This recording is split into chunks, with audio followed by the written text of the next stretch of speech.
యెషయా గ్రంథము 6వ అధ్యాయం 10వ వచనం. వారు కన్నులతో చూచి చెవులతో విని హృదయంతో గ్రహించి మనసు మార్చుకొని స్వస్థత పొందకపోవునట్లు ఈ జనుల హృదయము క్రొవ్వ చేసి వారి చెవులు మందపరచి వారి కన్నులు మూయించుమని చెప్పెను. వారు దేవుని వాక్యమును అర్థం చేసుకొనరు.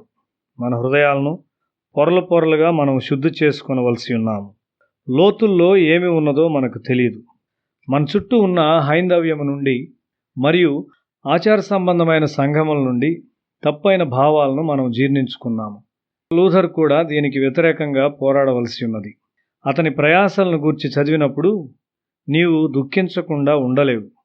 ఎంతటి క్రూరమైన ప్రయత్నాలు అతనికి వ్యతిరేకంగా చేయబడినవి. సంఘ కాపరి మొదట శుద్ధి చేయబడవలసి ఉన్నాడు. మత సంబంధమైన వృత్తిలో ఉన్నవారిలో కూడా వ్యభిచారము కనబడుచున్నది. ఆ విధమైన స్థితిలో మన పిల్లలు మంచిగా ఎట్లుండగలరు? అక్కడ పరిశుద్ధమైన వివాహములు ఎట్లు ఉండును? ఆలయము యెహోవా ఆలయము అని చెప్పుట వలన లాభమేమి? ఈ స్థలము యెహోవా ఆలయము, ఈ స్థలము యెహోవా ఆలయము, ఈ స్థలము యెహోవా ఆలయము అని మీరు చెప్పుకొనుచున్నారే, ఈ మోసకరమైన మాటలు ఆధారము చేసుకొనకుడి అని ఇర్మియా గ్రంథము 7వ అధ్యాయము 4వ వచనములో చెప్పబడినది. నీవు బంగారమని తలంచేది తక్కువ రకమైన నిరుపయోగమైన లోహముగా ఉండవచ్చు. వెస్లీ దీన్నే కనుగొన్నాడు. సంఘ కాపర్లు త్రాగుచూ పాపములో జీవిస్తూ ఉన్నారు గాని వెస్లీ సువార్తను బోధించుటకు ఇష్టపడ్డాడు. చాలామంది పరిశుద్ధులైన యవ్వన స్త్రీ పురుషులు అతని చుట్టూ చేరి ఇంగ్లండ్ను రక్షించారు. నిజంగా మార్పు చెందిన ప్రజలు ఇండియాను క్రీస్తులోనికి నడిపించగలరు. తప్పుడు మారు మనసులు మరియు నామకార్థ బాప్తిస్మముల ద్వారా దేవుని సేవను కట్టగలమని మనము తలంచరాదు.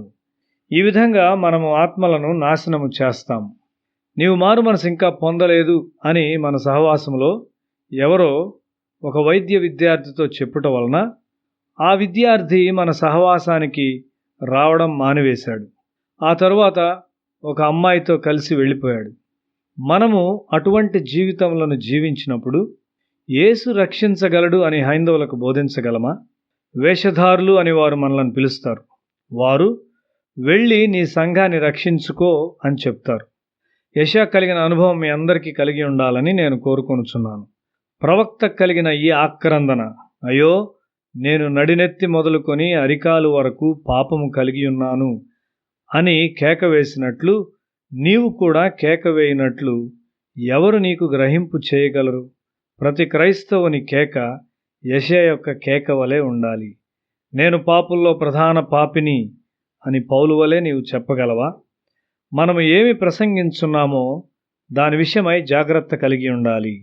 నీ ప్రసంగములోని ఒక భాగము దేవుని యొద్ద నుండి కావచ్చు, కానీ మిగిలినది సైతాన్ నుండి కావచ్చు. ఒక సువార్తికుని నేను కలిశాను. అతడు లోభి. నేను అతను సరిచేసినప్పుడు ఒక దేవుని బిడ్డ పాపము చేయలేడు అని చెప్పాడు. నీ తలంపుల విషయమై మరియు చాలా లోతైన నీ భావనలను గూర్చి జాగ్రత్త పడుము. ఏమి చేసినప్పటికీ నా సంఘము మంచిది అని చెప్పవద్దు. నీ సంఘమునకు వెళ్ళుచూ ఉండుము, కానీ దాని కొరకు కేక వేసి దుఃఖించుము. నా సంఘం పట్ల నేను అదే చేశాను. మా కాపరి కొరకు నేను ఏడ్చాను. ఈ ప్రవక్త యొక్క అనుభవాన్ని వెదకుము. సంఘం కొరకు దుఃఖించుట నీ పని. 1935 జనవరిలో ఒక సహోదరుడు వచ్చి పరిచర్యకు ఒక ఆశ్రమమును కట్టాలని కోరుచున్నానని చెప్పాడు. దాని గురించి నేను ప్రార్థించాను. ఏప్రిల్ మాసంలో ఆశ్రమం మద్రాసులో స్థాపించబడి విశ్వాస పద్ధతుల్లో నడిపించుమని తన చిత్తమును ప్రభువు బయలుపరిచాడు. జూలై 15వ తేదీన పని ప్రారంభించబడినని ప్రభువు చెప్పాడు. అయితే నా విశ్వాసం సరిపోయినంతగా లేదని నేను భావించాను. దేవుడు నిన్ను పిలుచున్నట్లయితే ఆయన పని చేయుటకు నీకు విశ్వాసము కలదని దాని అర్థము కాదు. నా కుటుంబము నిర్వహించుకుంటూ విశ్వాస పద్ధతిలో పనిచేయుట నాకు ఒక కొత్త సాహస కార్యముగా ఉన్నది. నా విశ్వాసము నిలబడునా లేక పడిపోవునా? నా విశ్వాసము నిలబడినట్లు నిశ్చయం చేసుకొనుటకు నా భార్య, నేను మరియు సహోదరి జమాయమ్మ ఒక నెల రోజులు ఒంటరిగా ఉపవాసం ఉండి ప్రార్థించుటకు వెళ్ళాము.